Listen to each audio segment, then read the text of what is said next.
this live. Okay, so we begin. Namaste, Mr. Zak Ebrahim. Welcome to the Experience School conversations that we have with inspiring authors like you. Namaste, salam alaikum, assalamu alaikum, salam, durud, sat sri akal, and greetings from India. I'm in a part of India called Goa, which is my native place. Which part of the world are you joining us from now?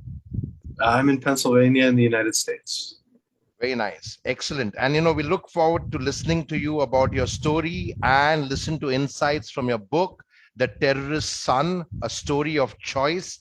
And I would like to know more about those choices. So, Zak, as you would know from my email exchange with you and, Major Bakhtawar Brar's email exchange with you, we invite authors who share their insights with us every Sunday at 7:30. We mostly do this live, but with you, we are doing this as an exclusive, as a pre-recorded session, which is going to play this Sunday live at 7:30 p.m. And we invite authors who focus on three genres of books. The first genre is self-help books, books like what I write, which are about personal development, personal transformation. As a leadership coach, as an inspirational orator, that's what I do. I go around the world talking to people about unleashing their heroic potential, like you have done, surely. The second genre of books that we focus on is autobiographies, biographies of leaders and real heroes. People like yourself who are doing something to make a difference in our world, people who are going beyond the ordinary to create some extraordinary change in the world. And the third genre of books that we focus on is books that address issues that are plaguing our world, our society, our country, our humanity, minor, major, all kinds of issues. And that's the third genre we focus on. And I'm very happy to have you to discuss your book, The Terrorist's Son, which I think actually addresses all three genres, because I see a huge self-help and life-transforming story over there. Surely a story of a real hero like you who made a choice to walk on the path of peace. And it's surely addressing major illnesses that are plaguing our world, major evils that are plaguing our world today.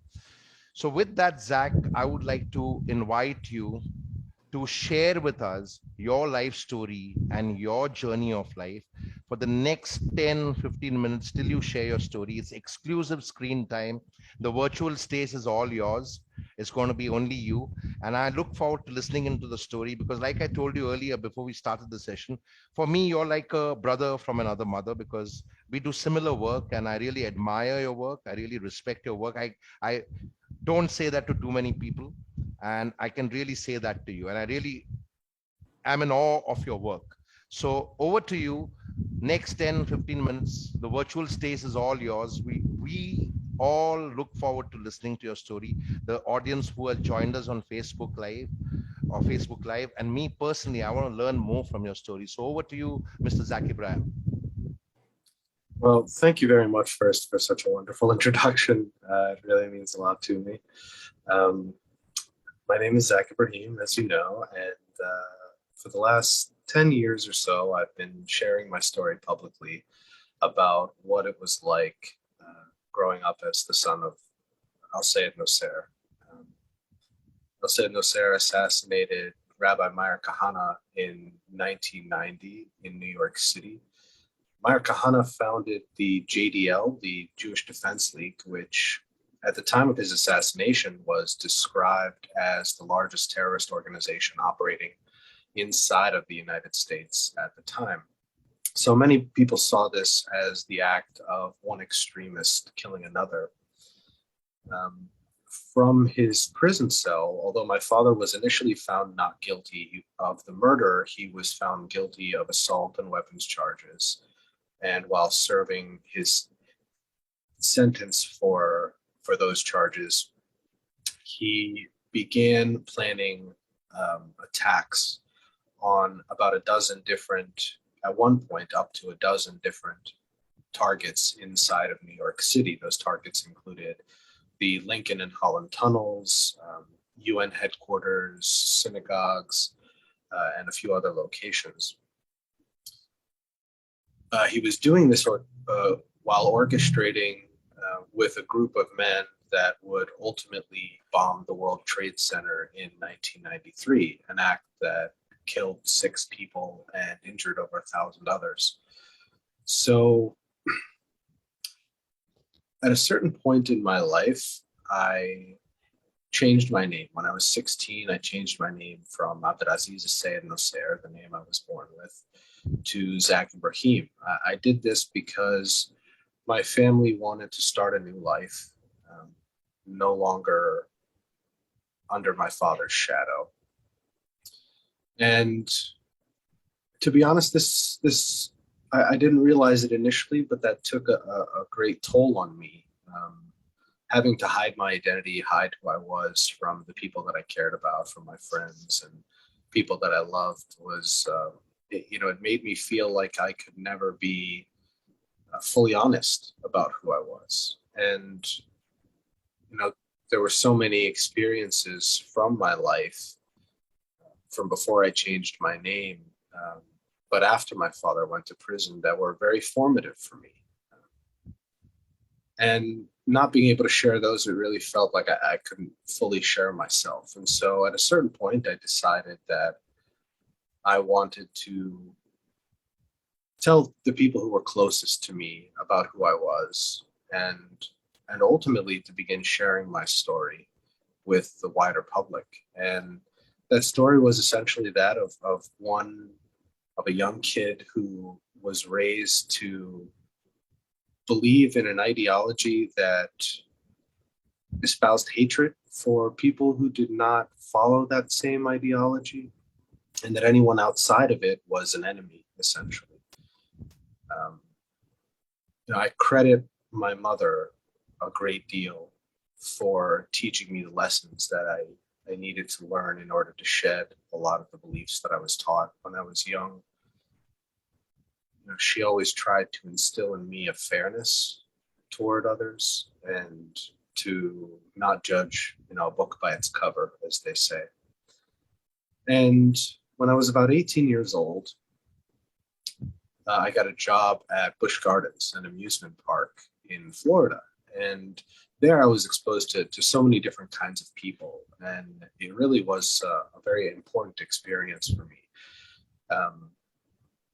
One of the most important aspects of extremist and bigoted ideologies in general is that you have to isolate the person that you wish to radicalize and convince them that anyone outside of this bubble is a potential threat. And I found very quickly that one of the best counteractions to that indoctrination was interaction with the people that I'd been taught to hate. The first time I made a Jewish friend, I was quite surprised, because for most of my life I was taught that Muslims and Jews were natural enemies, and that we would know that we were enemies, from across the room without ever interacting with each other.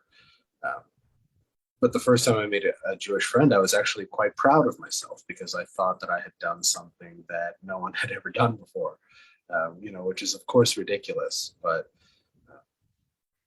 that is what living in an ideological bubble does to you.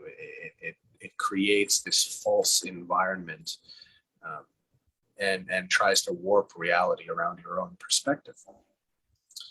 So I get this job at Busch Gardens, and I began interacting with some of the gay members of a show that was playing there. Now, for much of my life, I'd been taught that being gay was a sin, and that not only were all gay people going to hell, but they were actively trying to make me sin so that I would, go to hell as well. And, I found that many of the people that I'd been interacting with were some of the kindest and least judgmental people I had ever met. Those interactions, in particular one, I met a young man who, I espoused bigotry toward. And rather than being mean or being angry, he actually showed me kindness. And for much of my life after my father went to prison, especially in my younger years, I was bullied a great deal. My family lived under constant instability. We moved 30 sometimes. We never stayed more than maybe 9 months to a year in any one place. So I was constantly the new kid at school. I was constantly the new kid in the neighborhood. And I was a very quiet, kind of shy kid. So, I think some of those things led toward me being bullied a lot. And really, of all of the experiences in my life that I've been through, I would say that being bullied so much as a kid, physically and emotionally, were perhaps my greatest obstacles, and had the longest lasting effect on my sense of self-worth. And when this young man showed me kindness rather than hatred in the face of my bigotry, it became immediately clear to me that in this instance, I was the one who was being bullied. And I was so familiar with what that feeling felt like. And I could see the look in his eyes. And I was frankly embarrassed with myself. And I realized that I was being the bully in this situation. And I never wanted to make people feel the way I had been made to feel. So this interaction really forced me to confront my own beliefs and how those beliefs interacted with the rest of the world. And that really kind of set me um, on a path toward rejecting much of what I'd been taught. And I had a conversation with my mother not long after that, where I explained to her, just how my worldview was starting to change. And she really said something so important to me. And it may sound simple, but she said, "I'm tired of hating people." And, I could see the toll that took on her in her eyes, not just, a consequence of dealing with the repercussions of my father's actions were that she was constantly dealing with death threats, having to deal with the FBI, with police, with lawyers, herself being ostracized everywhere she went. There were many people who were very angry at my father. In the Muslim community in particular, where most of our interactions took place. There were people who wanted nothing to do with our family as a result of my father's actions, and my mother had to take the brunt of all of that ostracization. And hearing her tell me that was so clear to me, the path that I needed to take. And so I decided that I was no longer going to judge people based on these preconceived notions. I was going to take each interaction with a person, at its face value, and open myself up more to the world. And really, I would liken it to taking a pair of sunglasses off. The world was a brighter place. I didn't have to be so fearful of the next person coming around the corner. And I felt that some of these lessons were very important because, we're not just talking, when we talk about bigotry, we're not just talking about, Islamic extremism. I can't tell you how many times I've given, 1,000 speeches all over the world. And I've had hundreds of people come up to me and tell me, I didn't have the exact same experience that you did, but I too was raised in a family that espoused bigoted beliefs, or I was raised in a community or in a religious community that espoused similar beliefs. And that connection was so important to me. I really wanted people to not only see that it was possible to change, but to show others who had changed that, that they weren't alone, that they didn't have these feelings by themselves, that we really are a community. And frankly, it's been one of the most fulfilling things that I ever could have hoped to do with my life.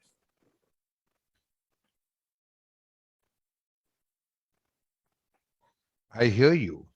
I really hear you. And I can actually connect what you're saying with the way my life has been, because uh, I was also born in a very religious family, a family that practices religion even today. I don't. I don't believe in religion. I don't know. Are you a believer? No, I'm an atheist, but that distinction doesn't hold as much gravity for me as it used to. I've been, as you said, we are a part of the human community, and the fact of the matter is the vast majority of the people in the world do, have some kind of religious belief, Right, right. uh, and I've been so fortunate to get to interact with, very, very deeply religious people. Um, who have been just hugely important in the peace community. And, Right.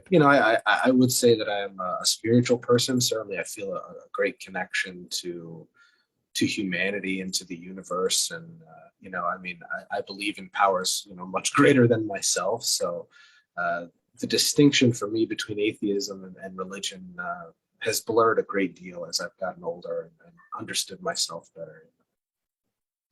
Very nice. And I wanted to ask you that question before actually sharing my thoughts with you. And I think you echoed them already because like you, I wouldn't call myself an atheist. I do believe that there is a huge creative power out there, which we call the universe. I call the universe, and that nature that we live in is what we need to respect. I don't believe in any god or any man-made religion. And I grew up in a family which is Christian. It's Mhm. the same Abrahamical religions, yeah. And I was always trained to believe that Christianity is the best religion till I started asking myself a question at the age of 13 or 14. I used to be an ardent altar boy. I used to go to mass 2 times a day, right? Once in the morning, once in the evening, serve as an altar boy. If you're familiar with Christian services, yeah. Sure. And then I read a book called In God's Name, and it completely devastated me. And I said, why do we call Christianity as the best religion when it has all the flaws which every other religion has? And by simply saying that Christianity is the best religion, you're sowing the seeds of discrimination and hatred in me. And that is what you spoke about when you were telling us your story. You said that you chose, and I'm going back to my notes, that you chose, though even though you were trained to hate, you chose something else. And your book is also called The Story of Choice. What is the choice that you made? Well, let me begin by saying that I think choice is in many ways a privilege. Um, you know, there are many people in this world who have very little choice and, very little power to control their choices. So I think that the choice that I made was to reject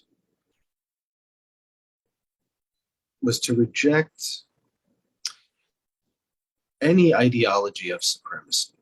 You hit on it whenever you started talking about how you were raised to believe that your specific beliefs were the best beliefs. And I think, as you said, that sows the seeds of discrimination. To me, that is, fundamental to any ideology of supremacy, this notion that belonging to this particular group makes me better than those other people.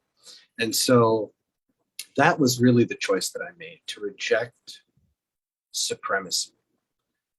It was very important to me to understand that we as human beings are largely motivated by our environment. If I hadn't had my mother in my life, for example, I don't know that I would have been able to make that choice. Um, there are many people in this world who do not have that inspiration necessarily, who do not have the option to choose peace necessarily. And so, um, that choice in many ways, as I said, was a privilege for me. I believe that we are largely dictated by our environment, and that is, to me, why it is so important um, that we focus on environments. See, much of my work in the last 2 years has been around indoctrination and ideologies that espouse belief that lead to supremacy and violence, and how to counteract those. And I think the best way that you can do that is to meet the material needs of those people. We find that in many places where extremist ideologies are have a very strong grip, um, it's because people's material needs are not being met. They don't have the food, the shelter, electricity, the stability required for people to believe in peace, to make the choice to reject violence. And so, that's one of the reasons that I've really become a vocal opponent of capitalism, because I think that, well, one, capitalism cannot function without imperialism, and imperialism is fundamentally a fascist ideology. To rob the resources, to rob the labor of a people to the benefit of a very small group is again an ideology of supremacy. And part of my journey was understanding that and rejecting that. Yeah, so that's what I would say. Meeting the material needs of people is the greatest and most substantive way to not just rid ideologies of violence and supremacy, but to maintain that environment, of escaping that same cycle over and over again. You spoke about supremacy, Zach, and I'm just going to be the devil's advocate here, right? I don't believe in a God and I don't believe in the devil, but I'm going to play the devil's advocate. What a lot of people can term as supremacy can actually also be that, that we are bigoted in our own ways when we talk against supremacy. What are your thoughts on that? Can you elaborate a little bit on the question? For example, I could be a socialist because you spoke about capitalists, and I could be a socialist and I could do everything evil. And that's what has happened with socialism and communism over the years. What are your thoughts on that? Well, I wouldn't necessarily agree with that assessment. I think to understand socialism is to understand that liberation is, you cannot only seek liberation for yourself, that all of our oppression is tied together, and that if there is one person that is oppressed, then we are all oppressed. And so I agree with you. The injustice done towards one person anywhere in the world is injustice towards everyone in the human race. And yes. and yet, and I completely endorse your disagreement also. And I'm only provoking this because I Sure. want the world to get a better insight. I'm on the same page as you. We are the converted. But when you read Karl Marx, the concept of socialism was very different. When you see the current people in a lot of socialist countries, the concept of socialism is very different. It's worse than capitalism. I'm asking you to go back to the original roots and explain to us what is the real true meaning of socialism, what I call as social justice. I started something called the International Confederation of NGOs, and I always tell people, please don't do charity. I find charity to be very arrogant, very mindless. I always say it is not mindless, arrogant charity, but humble, involved, mindful social justice that is wanting in our world, which means equal opportunity for one and each human being in the 7.5 billion race. Now, I'm trying to connect the dots over there. You want to share your Sure. insights on that? Sure. Well, I agree with your assessment about charity. I think charity is shows the failures of government, of the systems that we live in. When charity is required, it means that there is a failure to meet the needs of the people. I would also say that Karl Marx's greatest contribution wasn't really an understanding of socialism so much as it was an understanding of as Kwame Ture said, his greatest contribution was to the understanding of dialectical and historical materialism. In other words, that the role that environment plays in dictating human action. I think that anytime a communist or socialist government attempts to create liberation for its people, that they are constantly undermined by capitalist forces. This is what I talk about when I speak about imperialism. imperialism, which is fundamentally a capitalist position, is you never see, for example, you never see Western countries overthrowing other capitalist countries. They're constantly, undermining and trying to overthrow socialist or communist governments, and have no problem installing a fascist in place of a socialist. I think that the U.S. and its Western allies use their military to maintain a capitalist social order in the world. The fact of the matter is the vast majority of the world is capitalist and the vast majority of the world is poor. That upward distribution of the value of people's labor is taken into the hands of a very small number of people. And that is when we talk about equality, when we talk about social justice, I don't believe that it's necessarily possible to maintain social justice, which is to me a political ideology, more than it is something that just simply exists in our minds. It is impossible to maintain in a capitalist social order because of the imbalance between the power that, for example, the billionaire class holds relative to, say, a minor country where the workers are paid, starvation wages, to the detriment of those people whose resources are robbed, whose labor value is robbed, to benefit, the billionaire class. There's just no way I can debate with any of your thoughts because we are both on the same page. I come from the same school of thought as you. But just to make the conversation interesting, you live in the United States of America, which is as imperialistic and as capitalistic as it can get, right? It's America versus the rest of the world. Half of them don't even know by half of them, most of them don't even know what the rest of the world is all about, right? You can see the huge divide and the huge supremacist attitude so prevalent in America even today in the 21st century, right? You would want to think that you had Obama as a black president, right? But was Obama black is a big question that many people ask. And is there really equality in the system today? What are your thoughts on that? Well, first, I don't think it's my position to debate, whether who calls themselves, or for myself to define what is black and what is not.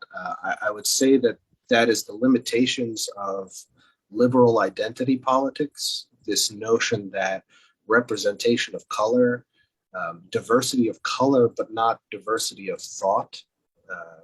The Democratic Party is very famous for creating diversity of skin color, but their ideologies are all the same. Obama, I was in very formative years during the Bush administration. So I was about 18. I was 17 when George Bush Jr. became president, and this was, of course, just before 9/11, and these were experiences that made me follow politics very closely. And I remember,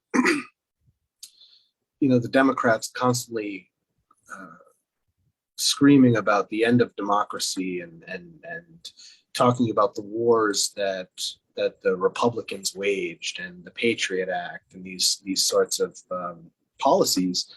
And the moment Barack Obama became president, here I thought we were going to seek justice, as the Democrats had been saying. Right. And I was, obviously a very naive young man. And Obama and Biden, were just, we're not trying to look backward. We want to look forward. And it was like, none of the war crimes that the Bush administration committed had ever happened. And I tried to understand why.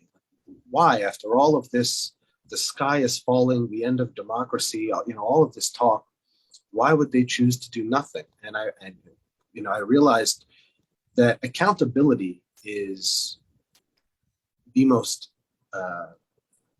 deadly poison to a politician. Right. If you hold one president accountable, then the citizens of that country might start getting this crazy idea that they can hold all politicians accountable. You set a bad precedent. Yeah, exactly. And the fact of the matter is the Obama administration took George W. Bush's 2 wars and turned them into 7 wars. They espoused largely identical imperialist policies. So this debate between Republicans and Democrats, and the way that it's framed as left and right here in the United States is largely politically ignorant. For me, the delineation mark between left and right is not which party you belong to. The delineation mark is whether you are capitalist or not capitalist. And in the United States, we are, as you said, we are largely a politically ignorant population. But we are also one of the most deeply indoctrinated populations on the planet. We are constantly bombarded by media imagery that depicts this battle between good and evil as a battle between Republicans and Democrats. And to me, I would say that truly the debate is between evil and evil. And if you accept, there's so many people talk about, oh, well, I vote for the lesser evil. Well, if you vote for the lesser evil, you have accepted evil as your baseline. And, as I said, I reject ideologies of supremacy. So I no longer support, any politician that would run, under the banner of either party. And again, we are on the same page. I always say this, I write about this on my Facebook posts, that no matter whether you're a Democrat or a Republican, at the end of the day, as an American president, you got to keep the business of armaments alive. So you got to sell war. You don't want peace.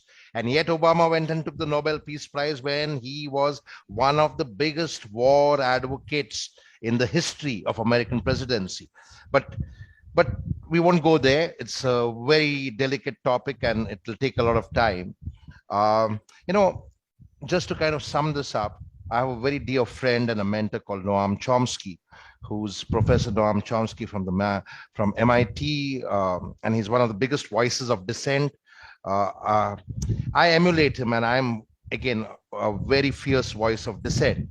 And I remember in the wake of 9/11, Noam Chomsky came on television, and he said to the American public, these were his words: "If you want to stop terrorism, stop participating in the process of terrorism, because you, the American citizens, promote terrorism." What are your thoughts on that? How do you counter this, what Noam Chomsky said? Everybody went against him when he said this. This was in the Bush administration. Well, I think it's important to understand that the power that the American people have is very, very limited.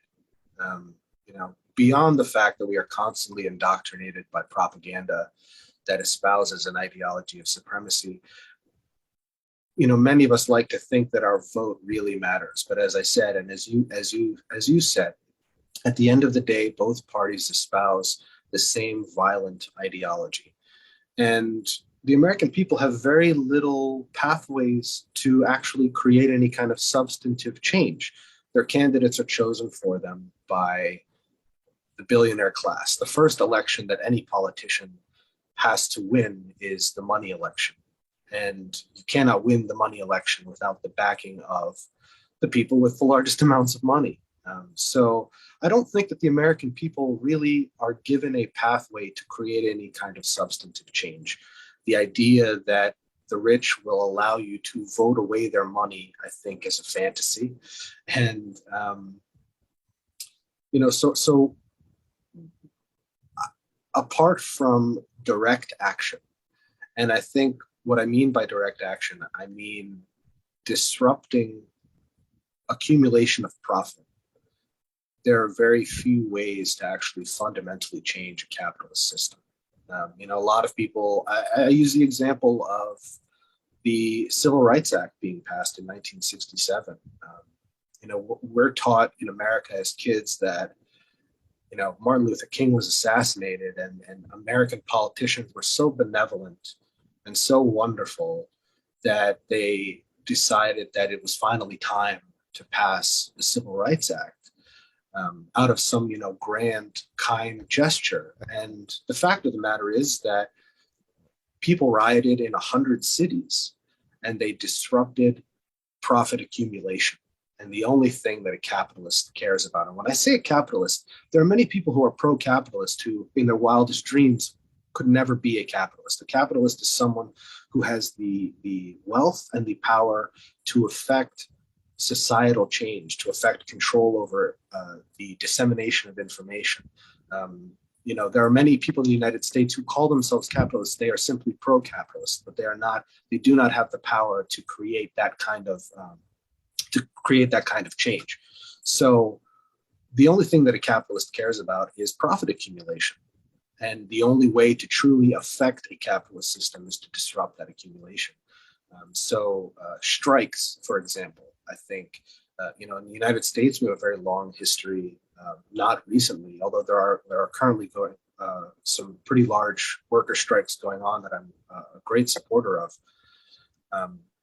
We have a long history of very, very violent and deadly strikes. The U.S. government has committed extraordinary violence against, people all over the world, including in the United States, who dared to want a greater share of the pie.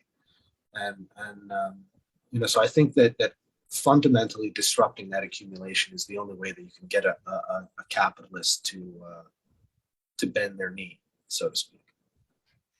Zach, I really love everything you say. Around a few months back, there's this friend of mine, a school friend, who always sings paeans of all Democrats. And I wrote in response to one of his posts where he was singing paeans of the Democrats versus the Republicans. I said, any president in the United States of America is a beggar when he's running up for elections. So he's so dependent on all the businesses and the money bags who can support him, and he's got to make them promises. And most of those promises are about promoting the armaments industry. Because whether we like it or not, the biggest GDP for the United States of America is war. So how would they ever promote peace? So what are you talking about? And that said, I'm going to steer the conversation away now, and I'm going to go more into your family. I heard you speaking very fondly about your mother and how she was the catalyst for the change that you embraced in your life, the choices that you made in your life. I want to ask you more about your mother and also about the feelings about related to your father before we go deeper into the book. Sure.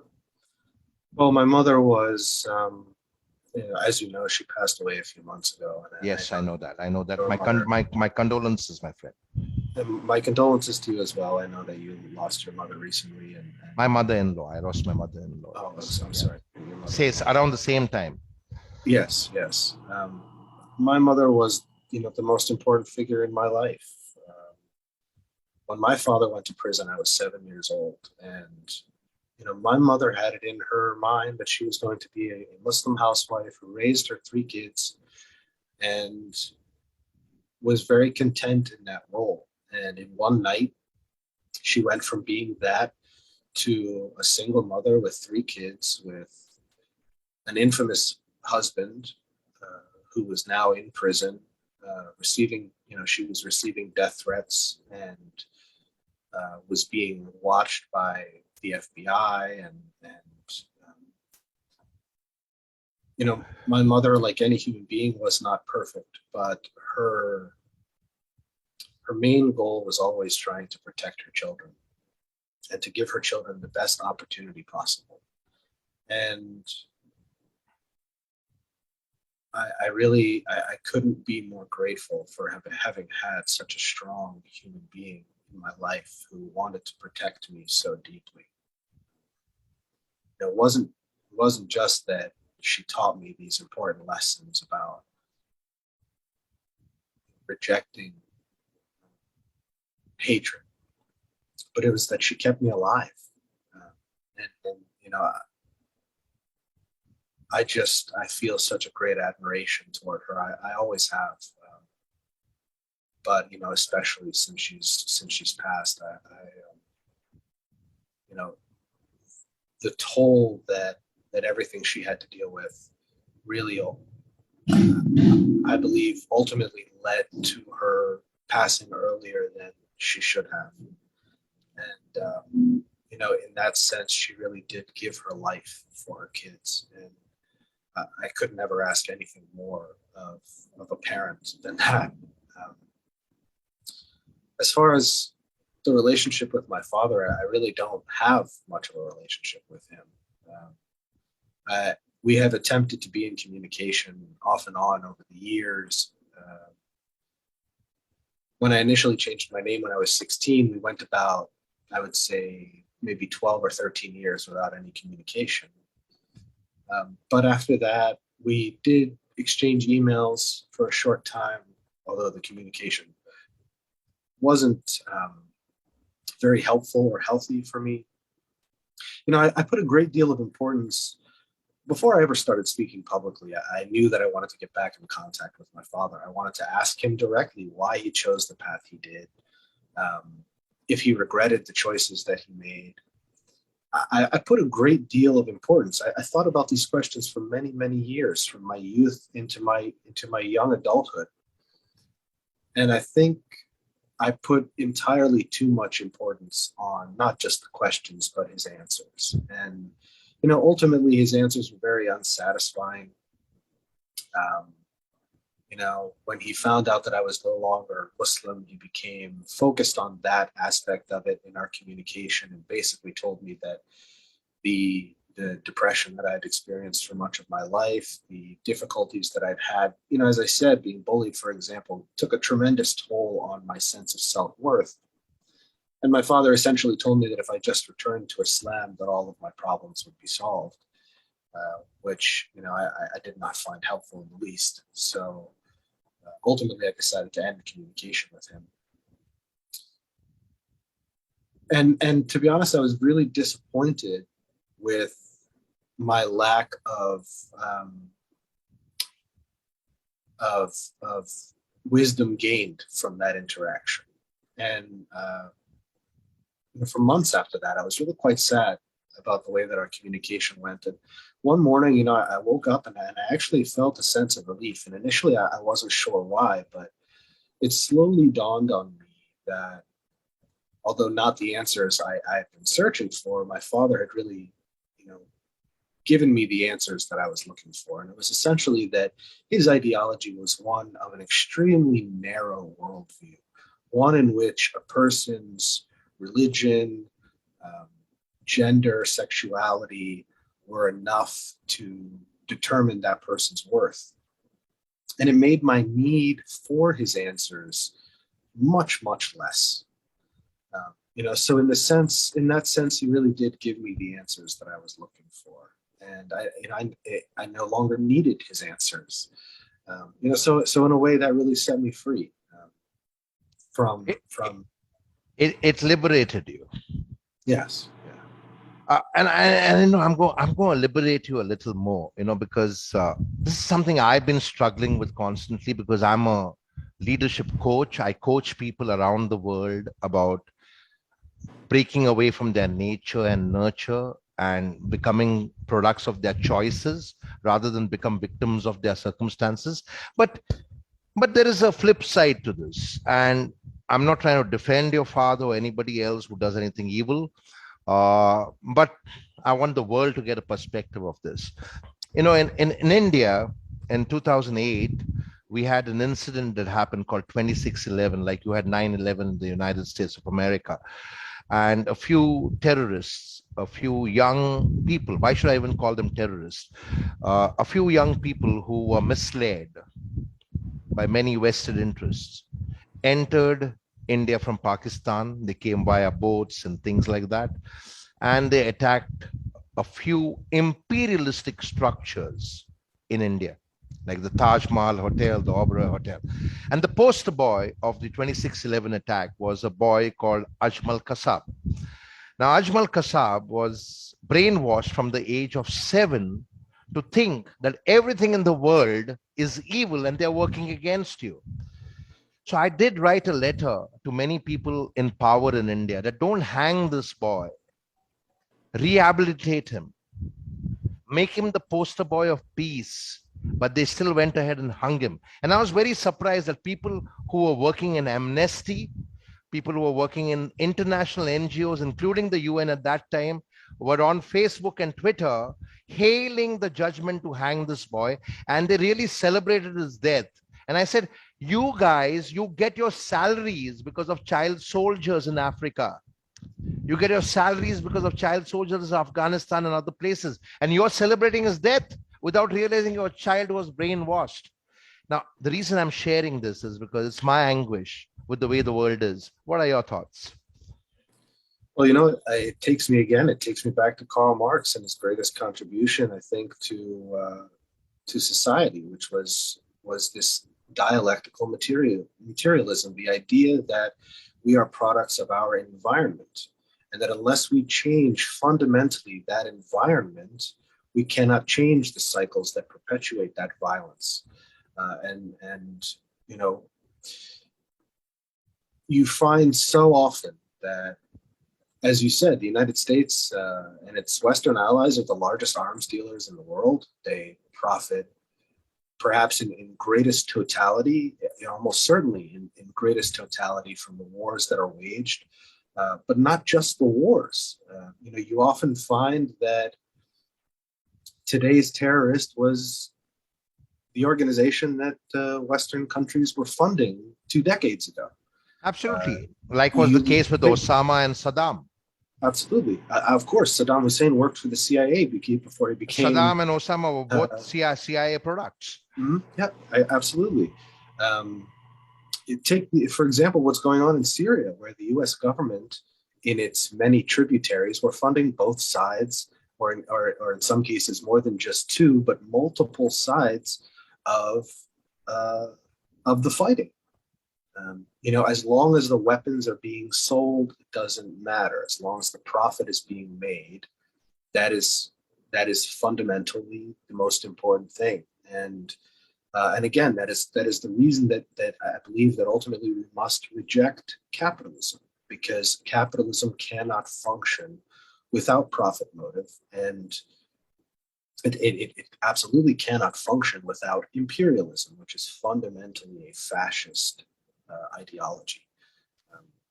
So if we do not understand that we must change fundamentally the structures of our society to end these cycles of violence, then we never will. This conversation is so free flowing because we are in absolute agreement with each other. And though I keep provoking you, you keep coming back to how we are absolutely in alignment with each other. And I completely agree with you. The only place where I would have a little difference is that we promote a concept called humane capitalism. I fundamentally don't believe that capitalism needs to be evil, because capitalism is run by human beings. As long as you understand how the distribution of wealth can happen to really kind of create that mindful, involved, humble social justice. I know it's utopian, I know it's idealistic, but that's what we promote. We talk about humane because you care. I don't like this concept of corporate social responsibility. It's enforced. It's like you put a burden on them that you need to do some CSR, and then everybody does lip service like Bill Gates, right? Where they talk about CSR, but they're doing illegitimate trials on poor women and children in India to promote their vaccinations. And there's a Supreme Court ruling in this country where they were asked to leave. And he's considered to be the biggest philanthropist of the world. He's not. He's actually conducting crimes against humanity. which are much worse than all the terrorists put together. So we have to be very careful about this. And I completely endorse what you're saying, that, we just promote and mindlessly kind of celebrate capitalists because they have money. But it's like Jeff Bezos talking about how you should send polluting industries to space and not on Earth. Well, if you don't understand the subject, don't talk about it, because when you pollute the space, you pollute the Earth. So just because you have money and you run an organization called Amazon or Microsoft doesn't give you the authority to talk on everything under the sun. But So see, that's where I think the problem comes in, is that as humane as you may try to make capitalism, ultimately those who create the greatest wealth are rewarded with the greatest amount of power. And the fact that you can create something like Amazon or like Microsoft, which frankly, they may be at the heads of, but they hardly created themselves. It was the labor of the thousands, tens of thousands, millions of people that I love contributed to I, I the love system. you. I love you, my brother. I love you. You're saying everything I want you to say. Say it. Well, I think that again, when we talk about capitalism and how power is distributed, as much as we may have good intention, ultimately those who accumulate the most profit will be rewarded the greatest. And when you have that imbalance, Microsoft's supply chain, for example, or you take Nestle's supply chain. The Supreme Court in the United States just ruled that companies like Nestle are not responsible for child slaves that operate within their supply chain simply because they do not work for Nestle. They work for the companies that Nestle pays There you for are. those child slaves. So Absolutely. so as good intentioned as we may be, capitalism ultimately rewards those who create the greatest profit accumulation rather than the people who are actually creating the value, which is the worker.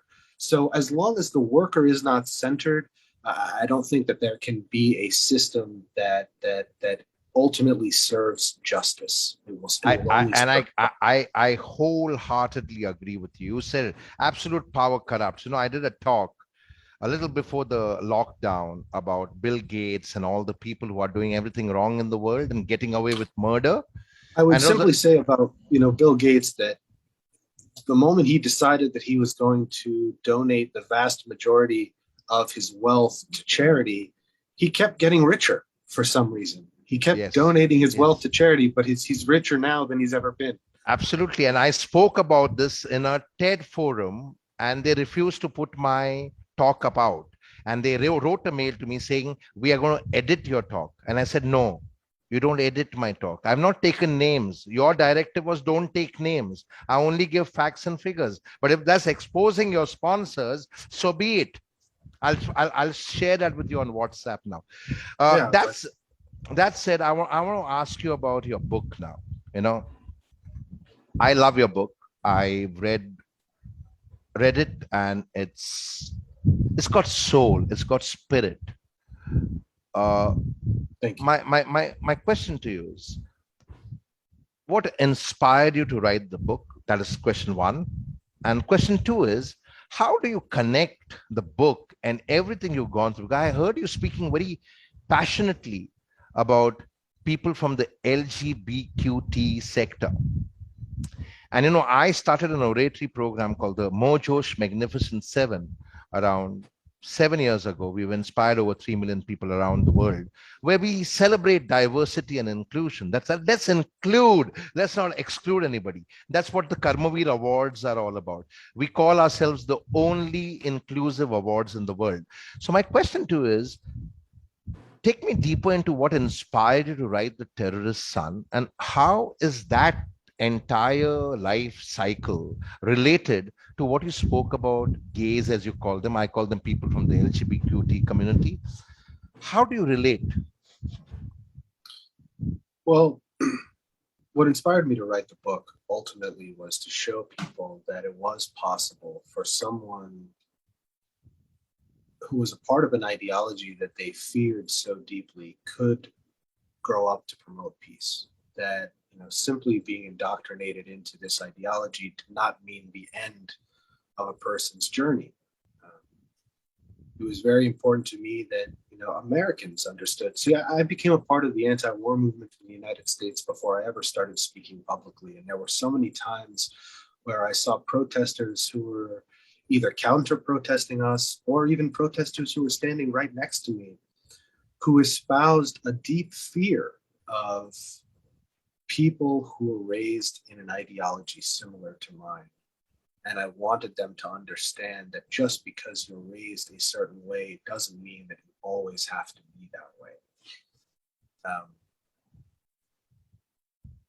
The way, see, my thoughts have changed in some ways. I wouldn't say changed, but have grown in a lot of ways since I first started speaking.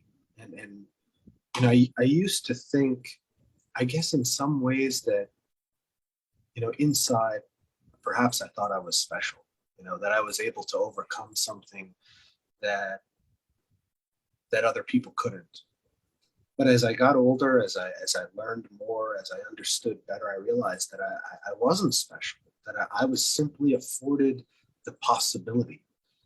The fact of the matter is, these sorts of ideologies of extreme bigotry require enormous amounts of energy. Hatred requires an enormous amount of energy. If you gave people the opportunity to choose a different path, I believe that the vast majority of them would. It is that those choices are not available to them that maintains that cycle. So, that is why so much of what I talk about today is about removing the existing power structure and giving it back to the people. That fundamentally the most important thing is addressing the material needs of those people. If you give people a choice, nobody wants to, no one wants to go to war. You have to be drafted into wars. You have to be propagandized and told that those people are your enemy, that they hate you, that they want to destroy your way of life. People, they want to be at home with their loved ones. They want to, provide and share with themselves, with their families, with their communities. That is fundamentally what human beings want. And it is environment that dictates whether they are allowed to or not. So changing the environment, changing the social and political structures, to me, is much more important than any one person's singular choice. I love everything you're saying. Like, you keep saying it, and I think I'm privileged and honored to have you to converse with me today, because our mindsets meet, our thoughts meet, and I think a lot of what we do is very similar. And what you said, I always joke about this in my leadership coaching sessions, that love flies out of the window one day. Hatred is an emotion people take to their graves. So hatred is much stronger than love. And if you nurture hatred, you can actually kind of turn people against each other, which a lot of people around the world are doing today. And I think that's an insight which people should realize, that don't get swayed by vested interests and people with hidden agendas, because they're only pitting you against each other. Uh, you know, like you, Zach, I also realize that we need to really celebrate diversity and inclusion in the true sense of it. It's not just that we are communal about religions today. We are communal about genders today. We've Most of the world has never respected women. You still see that there's an imbalance over there, and they can't even understand what the third or the fourth or the fifth gender is all about. And you speaking so candidly about people from the LGBTQ community inspires me to show this video to you. This is what we call as the Magnificent Seven. We would invite you as a speaker, as a part of the Magnificent Seven very soon, in the corporate conferences and the talks that we do for Rotary, Lions, BNI, and several other organizations.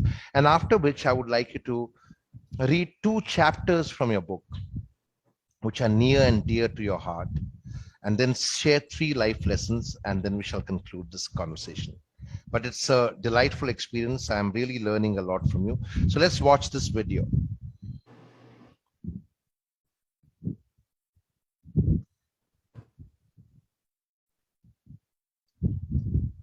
This is everything that you stand for, Zak.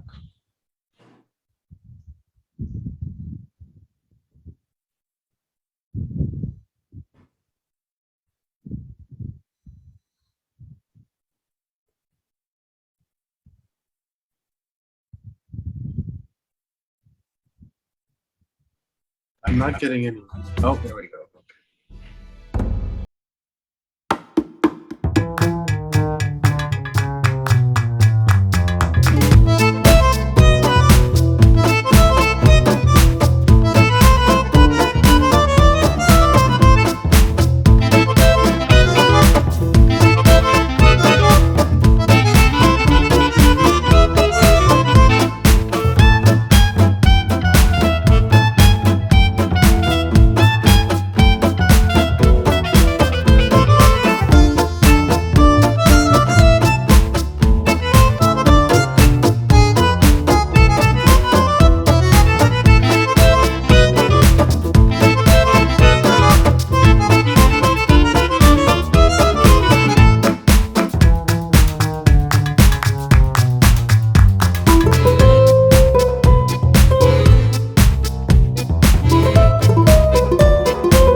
Seen over there that we have several people from the LGBTQ community who are people who are broken by several things that happen to them in their life. Their nature and nurture has not been so kind to them, but they have made a choice to break through, not break down. Just like you, my friend, you made a choice to break through and spread peace in the world. And with that, I would like to say that we live in a world which is by far duplicitous. We love our lives. And I always say that whether it's the world's greatest democracy, as they call it, which is the United States of America, or the world's largest democracy where I reside, which is called India, because by sheer numbers, we have 1.4 billion Indians. I always say we're not just the world's greatest or biggest democracy, we're the world's largest hypocrisy. The hypocrisy is too huge. In our society, we don't understand how to respect human beings. And that's the thought I want to leave the audience behind with. Respect everybody. They're all human beings, whether they are people from the LGBTQ community or people who are terrorists or terrorist son or people like me. I mean, we all break. What we choose to do defines us. And if nothing else, don't condemn people. Learn to forgive, like Zak. Zak runs the forgiveness project, which I'm sure he'll tell you a little about. And learn to forgive, learn to accept, learn to include people. And Zak, with that, I want to request you to read two paragraphs. One which is related to the forgiveness project that you run, and one which is most dear to your heart. And we shall conclude with that. Well, I will say first, I don't run the Forgiveness Project. That's a wonderful organization that I've spoken to and done interviews for, uh, but no, I don't actually have any affiliation with the Forgiveness Project. Okay, I Although they stand were I stand corrected. I thought uh, it was all right. your concept. No, it's quite all right. They are a wonderful organization, though. I was very proud to contribute to it. Um, let's see. Did you have any two paragraphs in particular in mind, or? I leave it to you. These are the books All right. that we write. We write books of real heroes like you, ordinary people who are doing extraordinary work, and we would surely like to feature you in our book going forward. But we would like you to read any two paragraphs that are closest to you. Okay, let's see.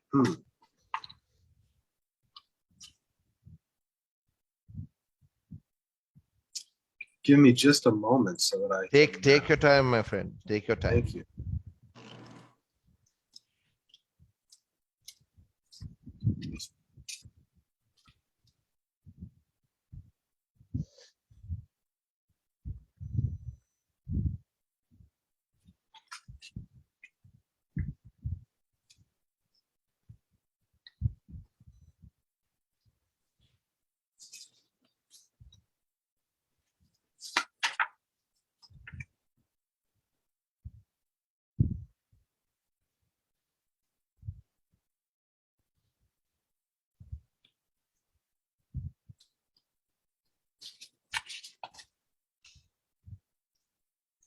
Okay, For well, I'll all of begin. you, for all of you in the audience who are watching us, thank you for joining us today. Please do go and buy Zak's book. It's loaded with life lessons. It's called The Terrorist Son, and it's a very powerful book based on the true life story of Zak Ebrahim, the terrorist son, a story of choice. You already heard how he made the choice to walk the path of peace, to promote peace, though he was brought up in a nature, nurture, and culture of hatred. Over to you, Zak. Thank you. Well, I'll begin with the first paragraph of the second chapter. There's a reason that murderous hatred has to be taught, and not just taught, but forcibly implanted. It's not a naturally occurring phenomenon. It is a lie.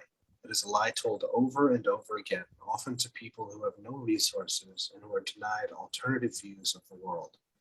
It's a lie my father believed, and one he hoped to pass on to me.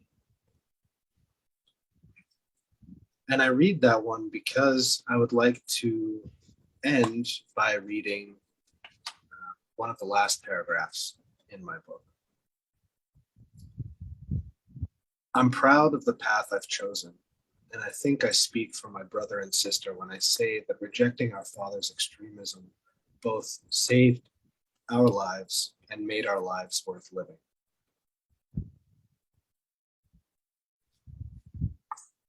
They are such diametrically opposed, and I think that it's so important that we understand that it is not just the choices that we make, but that we as you do with that wonderful video that you just showed me, by centering the oppressed rather than the point of view of the oppressor or what may make the oppressor comfortable, we are doing the most important work. And it is not just the choices that we make, but the choices that we that other people have the opportunity to make that will ultimately create the greatest change. And I completely agree with you, Zach. At this point, I want to ask you, how many siblings do you have? I have two. And are they on the same path as you? They're wonderful. They've been very, very supportive of me. They've rejected my father's beliefs, absolutely. They've chosen to live their lives privately, but they've always been very, very supportive of me wanting to share mine publicly. Very nice. And to conclude, I want to say, there is this old thought that I always live by, that there are no strangers here, only friends we have never met. And today, I'm meeting you for the first time today, and I can tell you, you're a friend I've never met. You're a brother from another mother, and I mean that, because such unity of thought in a diverse world, and I'm really overwhelmed by that if the few of us can make a difference, I'm sure we will. And to conclude, Zach, the floor is yours. 3 life lessons, and then we pack up. 3 life lessons for everybody. Well, okay, let's see. That's a lot of pressure. I think fundamentally, we have to understand that our personal experience is not the entire world, and that often experience can blind us because it sometimes teaches us that the way the world interacts with us is the way the world interacts with everyone, and that's not always the case. So that would be my first lesson.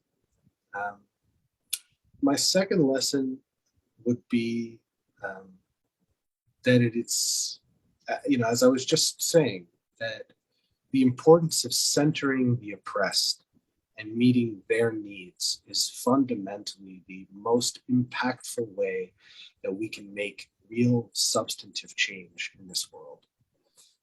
And to that end, my final lesson would be that we always must understand that all of our liberation is tied to one another. And so long as there is someone who is oppressed in this world, we are all oppressed. And that we cannot accept rights for ourselves until we make sure that the lowest person with the least amount of power has the exact same rights. Lovely, completely echoes our sentiments. We call it the E3 entrapment. Don't be a victim of your education, experiences, and entitlement. Your education limits you and puts you in a box. Your experiences are not just your own, but the experiences of several people who have groomed you through nature, nurture, and culture. Don't become a product or a victim of your experience. And third, you're not entitled to anything under the sun. Earn your place in the sun. That's the experience trap. And the third trap is that you're not entitled. And I think it completely echoes with what we do. And I'm so happy that you kind of resonate what we speak about. I really sincerely hope that we can do work together and try to make that small difference in the world, which would actually make the big change. And my love and regards to Sharon. And thank you so much, Zak Ebrahim, for joining us. And I learned a lot from you. Thank you. Thank you, Jerry. It was Namaste, really just salam, assalamu alaikum, shalom, dorud, and have a great day. Thank you. You too. All right, I'm going to stop the recording.